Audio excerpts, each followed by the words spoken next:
Hello बच्चों, चलिए प्रश्न को समझते हैं। प्रश्न है आपके सामने कि 3D इलेक्ट्रॉनों की संख्या लिखिए कोबाल्ट 2 प्लस के अंदर। आगे पूछा है कि आप इन जलयोजित आयनों अष्टफलकीय में 5 3D कक्षकों को किस प्रकार अधिग्रहित करेंगे, समझाइए।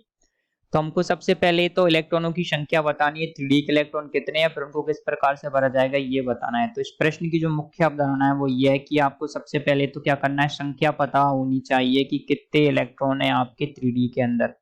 सेकंड नंबर पर यह आएगा कि आपको उनको 3D इलेक्ट्रॉनों को किस प्रकार से जलयोजित आयनों में भरा जाएगा ये बताना है। तो मुख्य अवधारणा 3D इलेक्ट्रॉनों की संख्या। तो आपको क्या है, 3D इलेक्ट्रॉनों की संख्या पता होनी चाहिए और उनको किस प्रकार से अधिग्रहित किया जाएगा ये भी आपको पता होना चाहिए। तो हम सभी लोग जानते हैं कि जो कोबाल्ट होता है, कोबाल्ट का परमाणु क्रमांक आता है आपके, देखिए कोबाल्ट का जो परमाणु क्रमांक होता है वो होता है 27। सामान्य अवस्था में इसका इलेक्ट्रॉनिक विन्यास होता है ऑर्गन 3D7 4s2।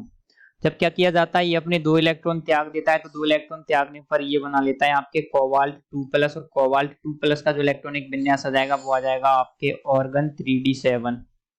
तो ऑर्गन 3D7 आ जाता है आपके कोबाल्ट 2 प्लस का इलेक्ट्रॉनिक विन्यास। देखिए क्या होता है, देखिए इसके एक बात तो आपको पता चल गई कि 3D7 इलेक्ट्रॉनिक विन्यास है। इस आधार पर आप कह सकते हैं कि 3D जो इलेक्ट्रॉनों की जो संख्या होगी ना, 3D इलेक्ट्रॉन की जो संख्या होगी वो आ जाएगी आपके 7।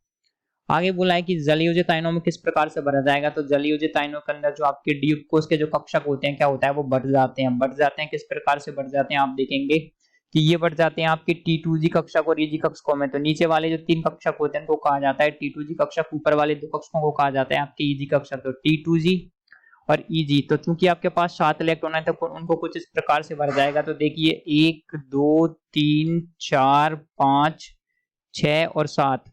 तो हमारा जो इलेक्ट्रॉनिक विन्यास होगा वो आ जाएगा आपके T2G5 और EG2। तो आपसे प्रश्न में क्या क्या पूछा गया था, सबसे पहले पूछा गया था कि 3D इलेक्ट्रॉनों की संख्या कितनी होगी, तो वो आ जाएगी आपके 7। सेकंड नंबर पर पूछा गया था आपसे कि इनको जो 3D इलेक्ट्रॉन होंगे उनको किस प्रकार से जलयोजित आयनों में दर्शाया जाएगा। तो उनको कुछ इस प्रकार से दर्शाया जाएगा, T2G5 और EG2 टाइप में दर्शाया जाएगा। तो इस आधार पर आप कह सकते हैं कि हमने प्रश्न का उत्तर दे दिया है। तो आशा करते हैं आपको प्रश्न का उत्तर समझ आया होगा। धन्यवाद।